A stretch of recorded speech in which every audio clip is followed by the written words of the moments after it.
Innal hamdalillah nahmaduhu wa nasta'inuhu wa nastaghfiruh wa na'udzu billahi min shururi anfusina wa sayyiati a'malina may yahdihillahu fala mudhillalah wa may yudlil fala hadiyalah asyhadu an la ilaha illallah wahdahu la syarikalah wa asyhadu anna muhammadan abduhu wa rasuluh. Ya ayyuhalladzina amanu ittaqullaha haqqa tuqatih wa la tamutunna illa wa antum muslimun. Amma ba'd, fa inna afdalal hadisi kitabullah wa khairal huda huda Rasulillah sallallahu alaihi wasallam wa syarrul umuri muhdatsatuha wa kullu muhdatsatin bid'ah wa kullu bid'atin dhalalah wa kullu dhalalatin finnar.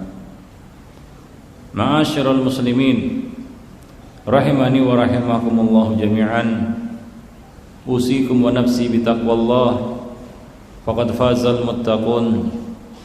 Wa qala Allah ta'ala fi kitabihil majid, ya ayyuhalladzina amanu ittaqullaha wal tanzur nafsum ma qaddamat lighat wattaqullaha innallaha khabirum bima ta'malun. Para hadirin ma'asyiral muslimin yang dimuliakan Allah Subhanahu wa taala. Pertama-tama kita menjadikan puji dan syukur pada Allah Subhanahu wa taala atas segala karunia dan nikmat yang telah diberikannya kepada kita. Allah masih memberikan nikmat kesehatan, umur, dan Allah Subhanahu wa taala masih menjaga kita di atas nikmat Islam dan nikmat sunnah, dan tidak ada nikmat yang lebih besar daripada dua nikmat tersebut. Salawat dan salam tidak lupa kita limpahkan untuk Nabi kita Muhammad sallallahu alaihi wasallam. Diutusnya beliau merupakan rahmat bagi sekalian alam. Beliau telah membimbing kita semua kepada agama Allah Subhanahu wa taala dan mempersaudarakan kita semua di atas nikmat Islam, sehingga kita menjadi hamba-hamba Allah yang bersaudara. Salawat dan salam juga tidak lupa kita limpahkan untuk keluarga, sahabat, dan siapa saja yang mengikuti sunnah beliau sampai hari kemudian kelak. Ma'asyiral muslimin rahimani wa rahimakumullah jami'an.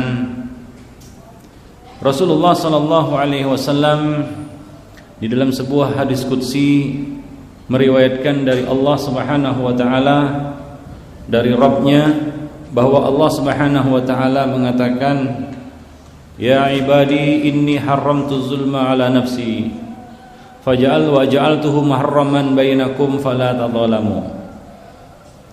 Wahai hamba-hambaku, sesungguhnya aku haramkan kezaliman atas diriku. Allah Subhanahu wa taala maha suci dan maha bersih dari sifat zulm. Wa ma rabbuka bidzallamin lil 'abid wa ma Allah yuridu dzulman lil 'alamin. Allah menafikan sifat zulm, aniaya, keluar dari batas-batas keadilan dari dirinya. Allah Subhanahu wa taala menyebut dirinya sebagai ahkamul hakimin dan menafikan dari dirinya sifat adz-zulm. Dan aku jadikan kezaliman itu haram di antara kamu, di antara sesama manusia, di antara sesama makhluk Allah Subhanahu wa taala. Fala tadzalamu, janganlah kamu saling menzalimi satu sama lainnya. Di dalam hadis yang lain Nabi sallallahu alaihi wasallam juga mengatakan, ittaqu adz-zulm fa inna adz-zulma dzulumatun yaumal qiyamah. Hindarilah oleh kamu kezaliman, karena kezaliman itu adalah kegelapan pada hari kiamat nanti. Demikian juga Nabi SAW berpesan kepada umatnya, kepada sahabat-sahabatnya, ittaqi da'watal madlum. Hati-hati kamu. Ini pesan Nabi kepada Mu'adz bin Jabal ketika mengutus beliau ke negeri Yaman sebagai dai, sebagai hakim, sebagai qadhi. Ittaqi da'watal madlum. Hati-hati kamu terhadap doa orang yang madlum, orang yang terzalimi, orang yang dizalimi. fa innahu laisa bainahu wa bainahu hijab. Karena tidak ada hijab, tidak ada penghalang antara doanya dengan Allah Subhanahu wa taala. Di dalam hadis-hadis tersebut Rasulullah sallallahu alaihi wasallam mengingatkan kepada kita bahaya kezaliman, khususnya kezaliman di antara sesama hamba Allah Subhanahu wa taala. Nabi sallallahu alaihi wasallam di dalam hadis yang lain menjelaskan kepada kita, adz-dzulmu thalath. Kezaliman itu ada 3 macam. Adz-dzulmu atau dzulmun la yatrukuhullah. Kezaliman yang tidak akan dibiarkan dilepaskan oleh Allah Subhanahu wa taala. Dzulmun yaghfiruhullah. Yang kedua adalah kezaliman yang diampuni oleh Allah Subhanahu wa taala. Dan yang ketiga adalah dzulmun la yughfar. Kezaliman yang tidak diampuni. Kemudian Nabi sallallahu alaihi wasallam menjelaskan satu persatu jenis kezaliman ini. Beliau mulai dari yang nomor 3. Adapun kezaliman, wa ammadz dzulmul ladzi la yughfar. Adapun kezaliman yang tidak diampuni adalah asyirku billah. Berbuat syirik kepada Allah Subhanahu wa taala. Di dalam ayat Allah Subhanahu wa taala mengatakan, innasyirka ladzulmun azim. Sesungguhnya syirik itu adalah kezaliman yang sangat besar. Ini adalah kezaliman yang tidak akan diampuni oleh Allah Subhanahu wa taala. Allah Subhanahu wa taala mengatakan, innallaha la yaghfiru an yushraka bihi wa yaghfiru ma duna dzalika liman yasha. Allah tidak akan mengampuni dosa syirik, dan Allah mengampuni dosa-dosa di bawah syirik, duna dzalika, dun yaitu di bawah syirik, bagi siapa-siapa yang dikehendakinya. Jadi siapa saja di antara hamba-hamba yang datang kepada Allah Subhanahu wa taala dengan membawa dosa syirik, maka Allah Subhanahu wa taala tidak akan mengampuninya apabila dia tidak bertaubat darinya. Maka dari itu Rasulullah sallallahu alaihi wasallam senantiasa menjaga akidah umat beliau agar tidak jatuh kepada bentuk-bentuk kemusyrikan. Karena ini adalah dosa yang berkaitan dengan hak Allah Subhanahu wa taala. Dosa yang karenanya Allah Subhanahu wa taala mengutus para nabi, menurunkan kitab-kitab suci, yaitu untuk menjaga tauhid manusia dan tidak terjerumus ke dalam dosa yang tidak diampuni ini, yaitu asyirku billah. Maka Allah Subhanahu wa taala berpesan kepada kita semua, wala tamutunna illa wa antum muslimun. Jangan sekali-kali kamu mati kecuali dalam keadaan muslim, yaitu muwahhid.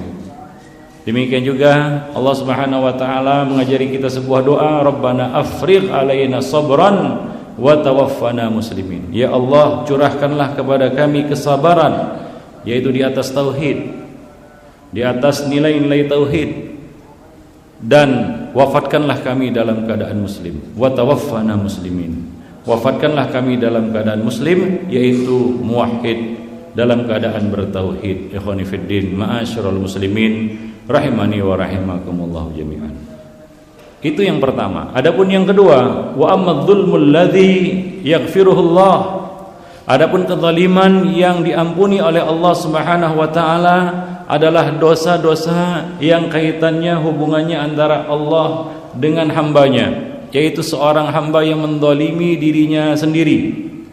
Ya dzulmul ibad li anfusihim, kezaliman seorang hamba terhadap dirinya sendiri. Misalnya dia melalaikan kewajiban-kewajibannya, mengerjakan apa-apa yang dilarang oleh Allah Subhanahu wa taala yang kaitannya dengan dirinya sendiri. Maka ini adalah dosa yang mungkin diampuni oleh Allah Subhanahu wa taala jika Allah menghendakinya. Jika tidak, maka Allah Subhanahu wa taala akan mengadabnya. Ini dosa para ulama menyebut tahtal masyiah, di bawah kehendak Allah Subhanahu wa taala. Jika Allah insya'a adzabah wa insya'a ghafaralah. Jika Allah berkehendak, Allah akan mengadabnya, menyiksanya sesuai dengan kadar kezalimannya terhadap dirinya sendiri. Dan kalau Allah berkehendak, maka Allah Subhanahu wa taala akan mengampuninya. Itu yang kedua. Dan yang ketiga, wa ammadz dzulmul ladzi la yatrukuhullah. Adapun dosa kezaliman yang tidak dilepaskan, tidak dibiarkan oleh Allah Subhanahu wa taala adalah az-zulmu bainal ibad, kezaliman yang terjadi di antara hamba-hamba Allah Subhanahu wa taala. Kezaliman yang berkaitan dengan hablun minan nas, Allah tidak akan membiarkannya. Allah Subhanahu wa taala akan memberikan hak qisas bagi siapa-siapa yang dizalimi terhadap orang-orang yang menzaliminya. Hingga Nabi sallallahu alaihi wasallam menyebutkan di dalam hadis yang lain, Allah Subhanahu wa taala memberikan hak qisas bagi seekor kambing yang tidak bertanduk. Ya. Kambing, ya, asyatul jalha lisyatil qarna. Allah Subhanahu wa taala akan memberikan hak qisas bagi kambing yang tidak bertanduk yang telah ditanduk oleh kambing yang bertanduk. Sehingga di dalam hadis yang lain Nabi SAW menceritakan tentang seorang penghuni surga yang tertahan di pintu surga karena dia masih punya hutang kezaliman dengan seorang penghuni neraka. Allah akan menahannya dan Allah Subhanahu wa taala akan memberikan hak qisas bagi penghuni neraka itu untuk membalas si penghuni surga ini. Demikian hamba Allah yang berbahagia. Ini adalah kezaliman yang tidak dibiarkan oleh Allah Subhanahu wa taala. Maka dari itu ketika berbicara tentang kezaliman, maka banyak nas-nas baik itu di dalam Al-Qur'an maupun di dalam sunnah tertuju kepada jenis kezaliman yang ketiga ini, yaitu kezaliman di antara sesama makhluk Allah Subhanahu wa taala. Di dalam banyak hadis Rasulullah sallallahu alaihi wasallam menceritakan tentang sebab-sebab yang memasukkan orang ke dalam surga dan sebab-sebab yang memasukkan seorang insan ke dalam neraka. Masuk surga dan masuk neraka adalah perkara besar. Namun perkara besar ini sering terjadi karena perkara-perkara kecil yang tidak dianggap oleh manusia atau mereka memandang remeh. Akan tetapi karena itulah mereka tergelincir. Seperti dikatakan bahwa api yang besar min mustasgharis sarari. Api yang besar itu berasal dari percikan-percikan api yang kecil. Ada beberapa contoh. Di antaranya adalah seorang wanita yang masuk neraka gara-gara seekor kucing.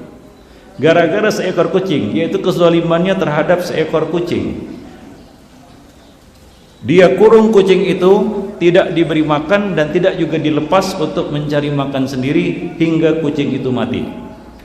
Nah, ini kezaliman terhadap makhluk Allah Subhanahu wa taala, yaitu seekor kucing. Gara-gara kucing ini seorang wanita masuk ke dalam neraka. Akhwani fiddin, mungkin dia pun tidak menyangka bahwa hanya gara-gara kucing ini dia masuk neraka. Karena kesengajaannya mengurung kucing ini, tidak diberi makan dan tidak dilepas untuk mencari makan sendiri. Perkara yang sepele mungkin, tapi besar di sisi Allah Subhanahu wa taala. Maka pesan saya di dalam khutbah ini, jangan kita sekali-kali meremehkan perkara-perkara yang kita pandang kecil. Boleh jadi perkara kecil itu menjadi besar masalahnya nanti di akhirat. Akhwani fiddin, ma'asyiral muslimin rahimani wa rahimakumullah jami'an. Nasib yang berbanding terbalik dialami oleh seorang laki-laki. Gara-gara seekor anjing dia masuk surga. Yaitu dia lihat seekor anjing yang kehausan, hampir mati karena kehausan hingga anjing itu menjilat-jilat tanah saking kehausannya. Lalu laki-laki ini timbul rasa iba dan kasihannya kepada anjing tersebut. Dia pun membuka kasutnya, lalu dia ambil air dari sebuah sumur, lalu dia beri minum anjing itu hingga selamatlah nyawa anjing tersebut. Gara-gara itu Allah Subhanahu wa taala memasukkannya ke dalam surga. Masuk surga itu perkara besar, tapi kadang-kadang banyak manusia yang masuk surga itu karena perkara yang dipandangnya kecil. Mungkin pun dia tidak menyangka gara-gara itu dia masuk surga. Demikian ya ikhwan fillah ma'asyiral muslimin. Karena kita tidak bisa menganggarkan dan mengandalkan amal-amal kita. Karena amal-amal kita itu tidak bisa untuk membeli surga Allah, karena surga Allah itu sangat mahal. Sampai amal Nabi pun tidak bisa untuk membeli surga. Saking mahalnya surga itu, tidak terbeli dengan amal kita.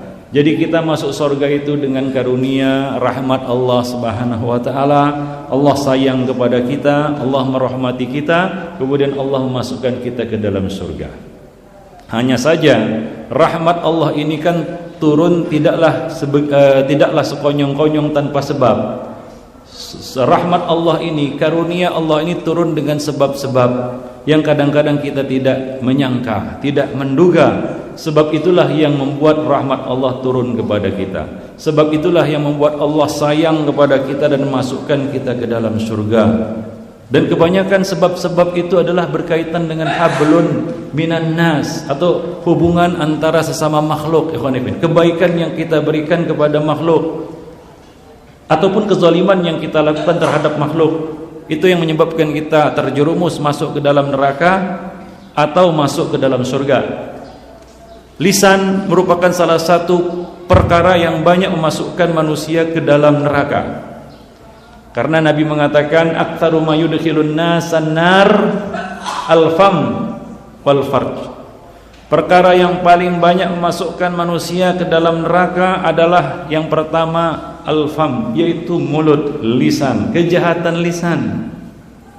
Kejahatan lisan, mungkin banyak bentuk-bentuk kejahatan lisan, ya khonifuddin. Tapi yang paling berbahaya adalah kejahatan lisan yang berkaitan dengan orang lain. Kita mendolimi orang lain dengan lisan kita. Ini yang paling berat. Sehingga Nabi SAW menceritakan, mungkin perkara sepele tapi menjadi besar masalahnya di sisi Allah Subhanahu wa taala, yaitu seorang wanita yang rajin sholat malam. Bukan hanya solat wajib saja dikerjakannya, tapi juga solat malam. Berpuasa di siang hari, bukan hanya berpuasa bulan Ramadan, tapi dia juga berpuasa di luar Ramadan. Rajin mengerjakan amalan-amalan sunnat. Perempuan ini diceritakan di hadapan Nabi SAW. Ketika diceritakan tentang kehebatannya, keunggulannya, keistimewaannya, Nabi diam saja. Tapi ketika ada yang berkata, menyampaikan kepada Nabi, akan tetapi wanita itu suka menyakiti tetangganya dengan lisannya, maka Nabi langsung berkata, hiya finnar, kalau begitu dia di dalam neraka. Karena ini kezaliman berkaitan dengan orang lain, dan orang lain itu tidak lain dan tidak bukan adalah tetangganya sendiri. Orang yang seharusnya dilindunginya dan selamat dari kejahatan lisannya, tapi justru dia menyakiti tetangganya dengan lisannya. Gara-gara itu dia masuk neraka. Khonifuddin, ma'asyiral muslimin rahimani wa rahimakumullah jami'an. Demikian juga seorang ahli ibadah dari kalangan Bani Israel yang masuk neraka. Nabi menceritakan bahwa orang ini, ahli ibadah ini, masuk neraka gara-gara satu perkataan yang mungkin dianggapnya kecil, remeh, sepele, yaitu dia berkata kepada saudaranya yang suka berbuat dosa, Allah tidak akan mengampunimu, la yaghfirullahu lak, Allah tidak akan mengampunimu. Atau dia mengatakan Allah tidak akan memasukkan kamu ke dalam surga. Gara-gara ucapannya itu dia dimasukkan ke dalam neraka. Padahal ini adalah ahli ibadah. Karena ibadah itu kaitannya antara dia dengan Allah Subhanahu wa taala. Kebaikan ya memang merupakan hak dirinya untuk berbuat baik. Tapi kejahatannya ini ternyata lebih besar. Perkataannya terhadap saudaranya, walaupun saudaranya itu berbuat dosa, tapi dosa yang dilakukan oleh saudaranya itu adalah kaitannya antara dia dengan Allah Subhanahu wa taala, yang mungkin Allah akan mengampuninya, dan ternyata Allah mengampuni saudaranya yang berbuat dosa tadi. Allah ampuni dan Allah masukkan dia ke dalam surga. Adapun ahli ibadah ini gara-gara ucapan itu, ucapan yang sepele, kecil, remeh dalam pandangannya, atau mungkin dia merasa berhak untuk mengatakan seperti itu karena kesalnya dia terhadap saudaranya itu, akan tapi gara-gara ucapan itulah dia masuk ke dalam neraka. Ikhwani fiddin, ma'asyiral muslimin. Pesan yang perlu kita ambil dari hadis ini, dari kisah ini adalah jangan menyepelekan dosa yang berkaitan atau kezaliman yang berkaitan dengan sesama makhluk Allah Subhanahu wa taala. Ternyata dosanya lebih berat, karena dosanya itu pertama berkaitan tentang masalah akidah, yaitu menetapkan orang di dalam surga, di dalam neraka tanpa wahyu. Nah, ini tidak boleh. Yang kedua, dosanya itu berkaitan dengan orang lain, karena kata-katanya itu dia tujukan kepada saudaranya. Bayangkan betapa sakitnya hati kita, kesal kita, ada orang yang berkata kepada kita, Allah tidak akan mengampunimu, kamu adalah ahlun nar, kamu ahli neraka. Tentu kita akan tersinggung. Jadi ini dosa berkaitan dengan hablun minan nas. Gara-gara itu dia masuk neraka. Ikhwani fiddin ma'asyiral muslimin rahimani wa rahimakumullah jami'an. Nah, ada pula yang masuk surga dengan perkara yang sepele pula, yaitu seorang laki-laki yang sedang jalan-jalan. Ketika dia sedang jalan-jalan, dia lihat ada batang pohon melintang di tengah jalan. Lalu dia singkirkan batang pohon itu. Dia berkata dalam hatinya, pohon ini dapat mengganggu manusia. Lalu dia singkirkan. Gara-gara itu Allah meridhoinya dan Allah memasukkannya ke dalam surga. Nabi mengatakan, sungguh aku melihat seorang laki-laki yang berkeliling-keliling di dalam surga, berputar-putar di dalam surga, fi syajaratin qata'aha min dhahri tariq, karena dia menyingkirkan sebatang pohon yang melintang di tengah jalan. Mungkin ini perkara yang sepele dalam pandangan manusia, tapi gara-gara itu pula Allah Subhanahu wa taala menyayanginya, merahmatinya dan memasukkannya ke dalam surga. Akhwani fiddin ma'asyiral muslimin. Jadi ikhwani fiddin, kezaliman yang tidak akan dilepas dan dibiarkan oleh Allah Subhanahu wa taala adalah az-zulmu bainal ibad, kezaliman di antara sesama hamba Allah Subhanahu wa taala. Jadi baik-baiklah kita jadi manusia, khususnya berkaitan dengan hablun minan nas. Jaga itu. Karena bagaimanapun hebatnya kita pandang diri kita merasa kita orang yang paling soleh, paling bagus, paling lurus akidahnya, paling bagus ibadahnya. Tapi jangan sampai kita tergelincir gara-gara perkara yang kita tidak sangka-sangka sama sekali. Ikhwani fillah, karena urusan masuk surga, masuk neraka itu bukan urusan manusia. Itu adalah urusan Allah Subhanahu wa taala. Maka dari itu Nabi berpesan kepada kita, la tahqiranna minal ma'rufi syai'a. Jangan kamu remehkan perbuatan baik, walaupun itu sekedar kamu bermanis muka, memberikan senyum kepada saudaramu ketika kamu bertemu dengannya. Nah, ini kan hubungannya hablun minan nas. Kita memberi senyum kepada saudara kita, itu kan hubungannya, kaitannya dengan hablun minan nas.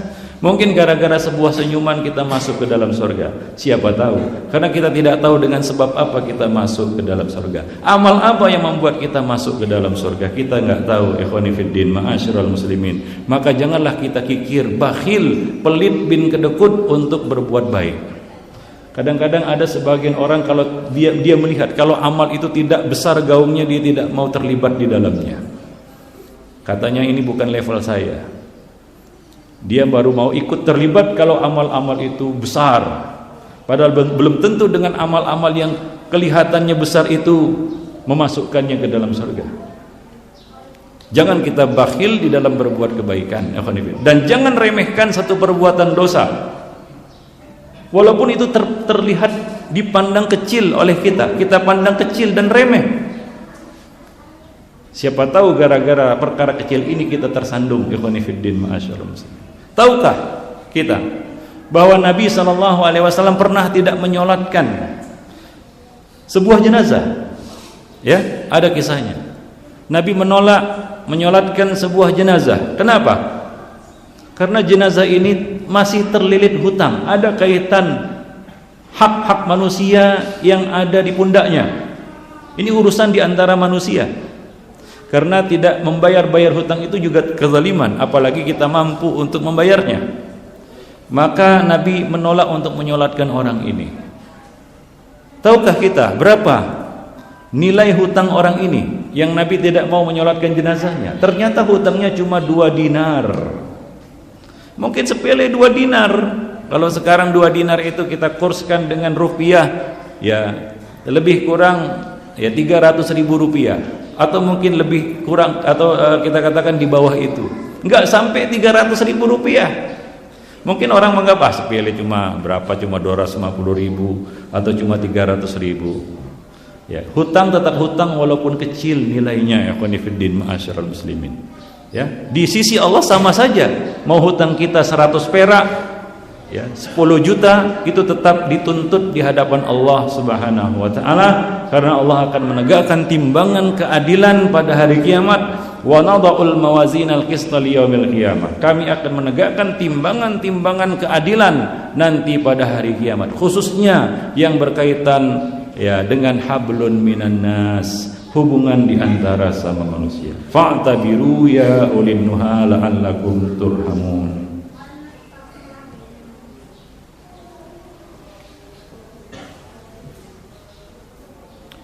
Alhamdulillah wassalatu wassalamu ala Rasulillah wa ala alihi wa ashabihi wa man tabi'ahum bi ihsan ila yaumiddin wa ba'd. Akhwani fid din, ma'asyiral muslimin rahimani wa rahimakumullah jami'an.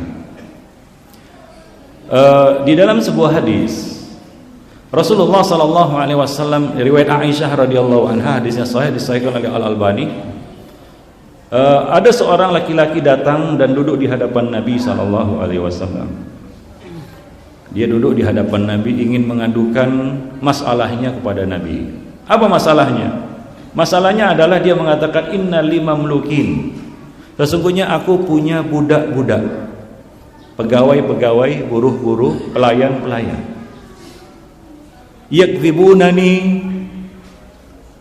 wa yakhununani wa yasunani. Pelayan-pelayanku ini suka mendustakan perkataanku, yaitu menolak perkataanku, suka mengkhianatiku, berkhianat curang dia terhadapku, dan mereka suka durhaka kepadaku.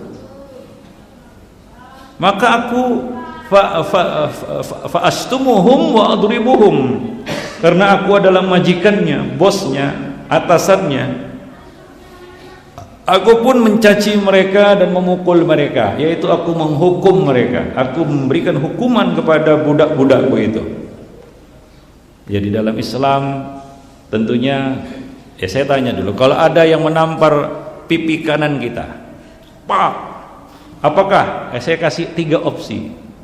Yang pertama, apakah kita memberi pipi kiri, atau kita membalas menampar pipi kanannya juga, pak, atau kita maafkan?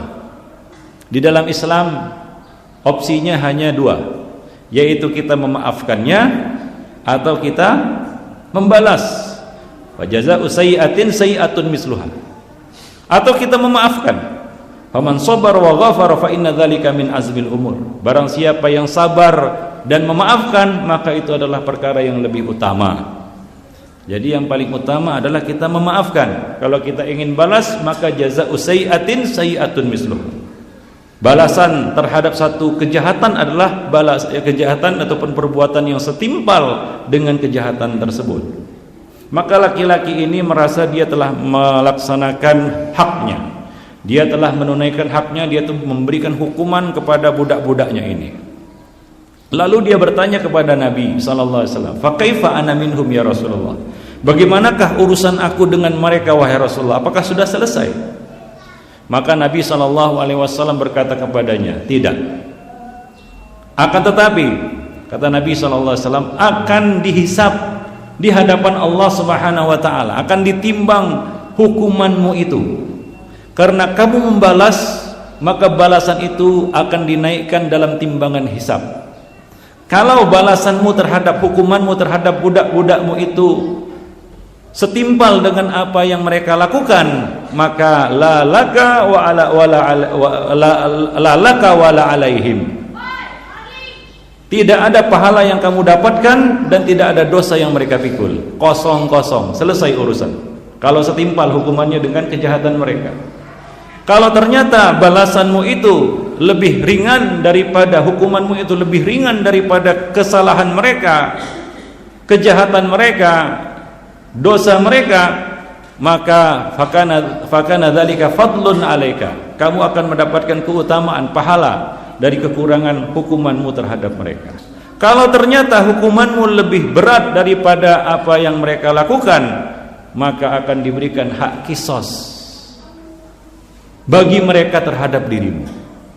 Maka mendengar sabda Nabi ini, laki-laki itu menyingkir, dia mulai menangis dan menjerit histeris. Kemudian Nabi memanggilnya dan mengatakan kepadanya, "Bukankah kamu mendengar firman Allah Subhanahu wa taala, wa nadha'ul mawazinal qista liyaumil qiyamah, bahwasanya kami Allah Subhanahu wa taala akan menegakkan timbangan keadilan pada hari kiamat?" Maka laki-laki itu pun berkata, "Ya Rasulullah, tidak ada jalan keluar bagiku terhadap mereka selain aku memisahkan mereka. Aku bersaksi di hadapanmu fa ushiduka, aku bersaksi di hadapanmu bahwasanya mereka ahrarun kulluhum, mereka sekarang merdeka. Budak-budakku itu merdeka sekarang." Jadi dia ingin menebus, dia merasa bahwa hukumannya itu jangan-jangan dia khawatir lebih berat daripada kesalahan yang dilakukan oleh budak-budaknya itu, maka dia pun ingin menebusnya dengan memerdekakan budak-budaknya itu. Nah demikian ikhwan fillah, kalaupun kita membalas kezaliman, pastikan bahwa balasan kita tidak lebih daripada kezaliman yang dilakukan terhadap kita. Tapi kalau kita ingin memaafkan, maka itu yang lebih utama, karena dengan memaafkan selesai urusan di akhirat, nggak ada lagi urusan. Karena pahala semua telah kita borong. Ikhwani fiddin ma'asyiral muslimin rahimani wa rahimakumullah jami'an. Nah demikianlah, mudah-mudahan khutbah ini dapat bermanfaat bagi kita semua, khususnya bagi saya dan bagi para hadirin sekalian. Lebih dan kurang saya mohon maaf kalau ada kata-kata yang kurang berkenan. Innallaha wa malaikatahu yusholluna 'alan nabi ya ayyuhalladzina amanu shallu 'alaihi wa sallimu taslima. Allahumma shalli 'ala Muhammad wa 'ala ali Muhammad kama shallaita 'ala Ibrahim wa 'ala ali Ibrahim innaka Hamidum Majid. Allahumma barik 'ala Muhammad wa 'ala ali Muhammad kama barakta 'ala Ibrahim wa 'ala ali Ibrahim innaka Hamidum Majid. Allahumma ighfir lil muslimina wal muslimat, al mu'minina wal mu'minat, al ahya'i minhum wal amwat innaka sami'un qaribun mujibud da'awati ya qadiyal hajat. Rabbana zalamna anfusana wa illam taghfir lana wa tarhamna lanakunanna minal khasirin. Rabbana afriq alaina sabran wa tawaffana muslimin. Rabbana atina fid dunya hasanah wa fil akhirati hasanah wa qina adzabannar wa aqimis shalah.